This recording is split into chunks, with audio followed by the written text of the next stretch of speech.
10, 9, 8, 7, 6, 5, 4, 3, 2, 1,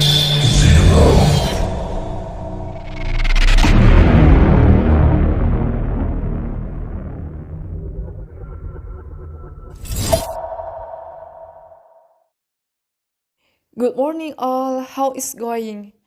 Berjumpa lagi bersama saya Melsi Anggraini di YouTube channel International Class Program I. Baiklah, pada kesempatan kali ini saya akan menjelaskan tokoh sosiologi klasik yaitu Emile Durkheim. Yang pertama, biografi Emile Durkheim. Emile Durkheim lahir di Epinal, Prancis pada tanggal 15 April 1858 dan Emile Durkheim ini merupakan keturunan jauh dari para rabi. Kemudian dia belajar menjadi seorang rabi. Sejak saat itu minatnya seumur hidup pada agama lebih bersifat akademis daripada teologis. Antara tahun 1882 dan 1887, dia mengajar filsafat di sejumlah sekolah provinsi di wilayah Paris. Pada tahun 1887, Durkheim mendapatkan suatu posisi di Departemen Filsafat di University Bordeaux. Pada tahun 1893, dia mempertahankan tesis dalam bahasa Latin tentang Montesquieu di depan publik dan menerbitkannya tesis doktoral yang berbahasa Perancis, The Division of Labor and Society. Dan pada tahun 1895 muncul pernyataan metodologis utamanya yang berjudul The Rules of Sociological Method. Dan 1 tahun berikutnya, pada tahun 1896, Durkheim telah menjadi profesor penuh di Bordeaux. Pada tahun 1897 muncul penerapan empiris terhadap metode-metodenya itu di dalam studi suicide atau bunuh diri. Pada tahun 1902 dia dipanggil ke University Perancis yang termasyhur di wilayah Sorbonne. Pada tahun 1906 dia diangkat menjadi seorang profesor ilmu pendidikan, yang mana suatu gelar yang diubah pada tahun 1913 menjadi profesor ilmu pendidikan dan sosiologi. Karya terkenal Durkheim lainnya yaitu The Elementary Form of Religious Life yang diterbitkan pada tahun 1912. Dan pada tanggal 15 November 1917 Durkheim meninggal dunia. Dan 20 tahun kemudian, tepatnya pada tahun 1937, setelah penerbitan karya Talcott Parsons, The Structure of Social Action, pada tahun 1937, karya Durkheim menjadi suatu pengaruh yang signifikan pada sosiologi Amerika. Selanjutnya yaitu bunuh diri atau suicide. Asumsi dasar dari teori ini adalah bahwa hanya fakta-fakta sosial yang dapat menjelaskan mengapa satu kelompok mempunyai angka bunuh diri yang lebih tinggi daripada kelompok lainnya. Durkheim pun mengemukakan dua cara yang berkaitan dalam mengevaluasi angka bunuh diri. Yang pertama, membandingkan masyarakat-masyarakat yang berbeda atau tipe-tipe kolektivitas yang lainnya. Yang kedua, melihat perubahan-perubahan di dalam angka bunuh diri di dalam kolektivitas yang sama seiring dengan perjalanannya waktu. Durkheim menyimpulkan bahwa faktor-faktor kritis dalam perbedaan pada angka bunuh diri ditemukan pada perbedaan di level fakta sosial, yang mana kelompok yang berbeda mempunyai sentimen kolektif yang berbeda yang menghasilkan arus sosial yang berbeda. Arus sosial itulah yang mempengaruhi keputusan individu tentang bunuh diri. 4 tipe bunuh diri dapat dilihat dengan memeriksa hubungan di antara tipe-tipe bunuh diri, dan kedua fakta sosial yang mendasarinya, integrasi dan regulasi. Regulasi mengacu kepada derajat paksaan eksternal di masyarakat. Kedua arus sosial itu adalah variabel yang berkelanjutan, dan angka bunuh diri meningkat bila salah satu arus tersebut terlalu rendah ataupun terlalu tinggi. Tipe bunuh diri yang pertama yaitu bunuh diri egoistik. Ditemukan di dalam masyarakat atau kelompok tempat individu tidak terintegrasi dengan baik ke dalam unit sosial yang lebih besar. Kurangnya interaksi itu menyebabkan perasaan bahwa individu itu bukan bagian dari masyarakat, tetapi juga berarti bahwa masyarakat itu bukan bagian dari individu.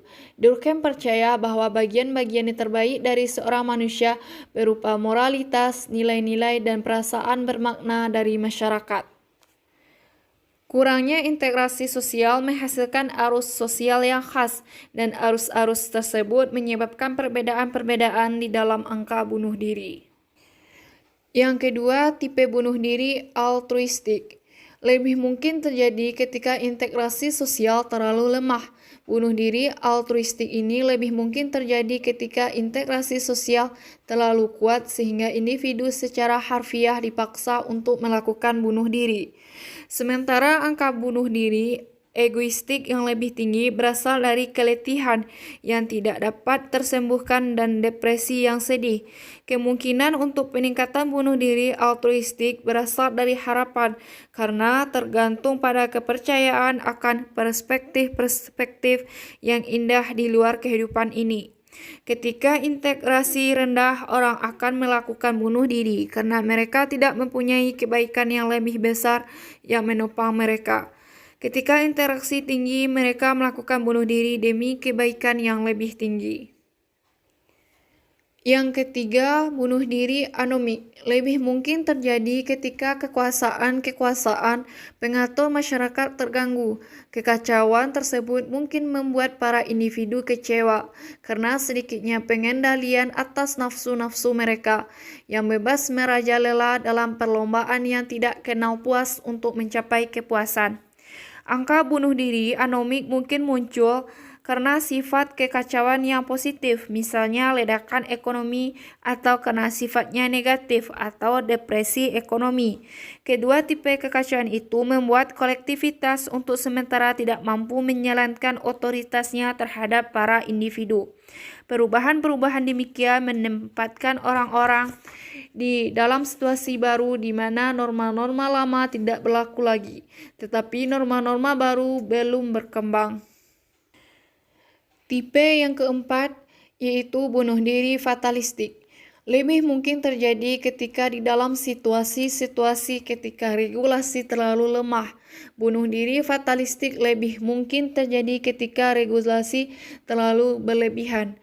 Durkheim melukiskan orang-orang yang lebih mungkin untuk melakukan bunuh diri fatalistik sebagai pribadi-pribadi masa depan yang terhalang tanpa ampun dan nafsu yang dicekik dengan kasar oleh disiplin yang bersifat menindas.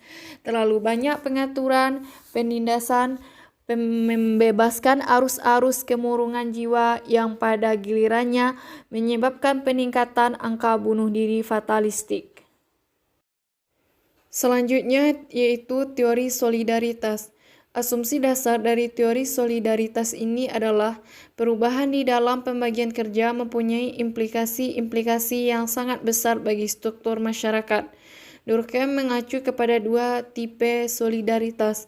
Yang pertama, solidaritas mekanik, dan yang kedua, solidaritas organik. Suatu masyarakat yang dicirikan oleh solidaritas mekanik bersatu karena semua orang adalah generalis. Ikatan di antara orang-orang itu adalah karena mereka semua terlibat di dalam kegiatan-kegiatan yang mirip dan mempunyai tanggung jawab yang mirip. Dan jika dikatakan solidaritas organik dipersatukan oleh perbedaan di antara orang-orang, oleh fakta bahwa semuanya mempunyai tugas-tugas dan tanggung jawab yang berbeda. Masyarakat modern dipersatukan oleh spesialisasi orang-orang dan kebutuhan mereka untuk layanan-layanan dari banyak orang lain. Durkheim berargumen bahwa masyarakat primitif mempunyai nurani kolektif yang lebih kuat, yakni pengertian-pengertian, norma-norma, dan kepercayaan-kepercayaan yang lebih banyak dianut bersama. Pembagian kerja yang bertambah telah menyebabkan berkurangnya nurani kolektif. Nurani kolektif jauh kurang berarti dalam masyarakat dengan solidaritas organik, dalam masyarakat mekanik. Manusia dalam masyarakat modern lebih mungkin dipertahankan bersama dengan pembagian tenaga kerja dan kebutuhan yang dihasilkan sebagai fungsi yang dilakukan oleh orang lain. Menurut Anthony Giddens pada tahun 1972 menunjukkan bahwa nurani kolektif di dalam kedua tipe masyarakat dapat dibedakan berdasarkan 4 dimensi. Yang pertama, volume, intensitas, kekakuan, dan yang terakhir adalah isi. Volume mengacu kepada jumlah orang-orang yang diliputi oleh nurani kolektif. Yang kedua, intensitas mengacu kepada seberapa dalam para individu merasakannya. Yang ketiga, kekakuan mengacu kepada seberapa jelas ia didefinisikan. Dan isi mengacu kepada bentuk yang diambil nurani kolektif di dalam kedua tipe masyarakat tersebut. Di dalam suatu masyarakat yang dicirikan oleh solidaritas mekanik, nurani kolektif sebenarnya meliputi seluruh masyarakat dan segenap anggotanya. Ia dipercaya dengan intensitas yang besar, ia sangat kaku dan isinya sangat bersifat agamis. Pada masyarakat dengan solidaritas organik, nurani kolektif terbatas pada kelompok-kelompok khusus. Ia dipatuhi dengan intensitas yang kurang. Ia tidak begitu kaku dan isinya adalah peninggian arti penting bagi individu dalam ajaran moral. Selanjutnya, teori fakta sosial. Asumsi dasar dari teori fakta sosial ini adalah Durkheim mengembangkan konsepsi yang khas mengenai masalah pokok sosiologi. Di dalam The Rules of Sociological Method, Durkheim berargumen bahwa mempelajari apa yang disebut fakta-fakta sosial adalah tugas istimewa sosiologi. Dia memahami fakta sosial sebagai kekuatan-kekuatan dan struktur-struktur yang bersifat eksternal bagi dan memaksa kepada individu. Durkheim membedakan antara dua tipe fakta sosial. Yang pertama, fakta sosial material dan fakta sosial non-material. Akan tetapi, fokus utama Durkheim kepada fakta sosial non-material. Minat kepada fakta sosial non-material itu sudah jelas di dalam karya utama Durkheim, yang paling awal yaitu The Division of Labor and Society. Di buku tersebut, fokus perhatiannya adalah analisis komparatif terhadap hal-hal yang mempersatukan masyarakat di dalam kasus-kasus primitif dan modern. Dia menyimpulkan bahwa masyarakat-masyarakat yang lebih awal terutama dipersatukan oleh fakta sosial non-material, khususnya moralitas yang dianut bersama dengan kuat, atau apa yang dia sebut nurani kolektif yang kuat. Namun, karena kompleksitas masyarakat modern, ada kemunduran dalam kekuatan nurani kolektif yang kuat. Ikatan primer dalam dunia modern adalah pembagian kerja yang ribet, yang mengikat seseorang kepada orang lain di dalam hubungan-hubungan ketergantungan. Fakta sosial material lebih mudah untuk dimengerti karena dapat langsung diamati. Fakta sosial material mengungkapkan dunia kekuatan moral yang lebih luas dan lebih kuat yang setidaknya sama-sama bersifat eksternal bagi para individu dan koersif untuk mereka. Fakta sosial non-material tidak semua kesadaran sosial mencapai eksternalisasi dan materialisasi. Apa yang disebut sebagai norma-norma dan nilai-nilai atau lebih umum, budaya adalah contoh bagus tentang fakta sosial non-material. Menurut Durkheim, fakta sosial non-material sampai tingkatan tertentu ditemukan dalam pikiran para individu. Namun, keyakinannya adalah ketika orang mulai berinteraksi dengan cara yang rumit, interaksinya akan mematuhi hukumannya sendiri. Selanjutnya yaitu teori agama, sakral, dan profan. Asumsi dasar dari teori ini adalah esensi abadi agama dalam suatu latar yang memisahkan sakral dari semua hal yang duniawi. Sakral diciptakan melalui ritual-ritual yang mengubah kekuatan moral kasus material ke dalam simbol-simbol agamis yang mengikat para individu dan kelompok. Durkheim berargumen bahwa agama secara simbolis mewujudkan masyarakat itu sendiri. Agama adalah sistem simbol-simbol yang melaluinya masyarakat menjadi sadar atas dirinya. Di dalam Tuhan, dia melihat hanya masyarakat yang diubah rupanya dan diungkapkan secara simbolis. Oleh karena itu, masyarakat adalah sumber dari yang sakral. Yang pertama, kepercayaan ritual dan gereja. Diperlukan 3 kondisi lainnya. Yang pertama, harus ada perkembangan sekumpulan kepercayaan agamis. Yang kedua, dibutuhkan sekumpulan ritual agamis. Yang ketiga, gereja atau suatu komunitas moral tunggal yang melingkupi. Di antara hubungan ketiganya, Durkheim memberikan definisi agama, yaitu suatu terpadu dari kepercayaan-kepercayaan dan praktek-praktek yang menyatukan semua penganutnya ke dalam satu komunitas moral, yang mana komunitas moral itu disebut gereja. Yang kedua, primitif. Durkheim ingin mempelajari agama di dalam suatu kebudayaan primitif.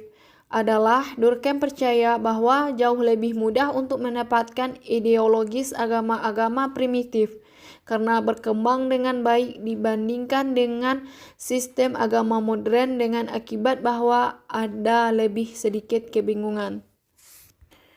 Yang ketiga, totemisme. Totemisme adalah suatu sistem agamis di mana benda tertentu, khususnya binatang-binatang dan tumbuh-tumbuhan, dipandang sebagai hal yang sakral dan klan. Durkheim memandang totemisme sebagai bentuk agama yang paling sederhana dan paling primitif, dan dia percaya totemisme terkait dengan bentuk sederhana yang serupa dengan organisasi sosial, yakni klan.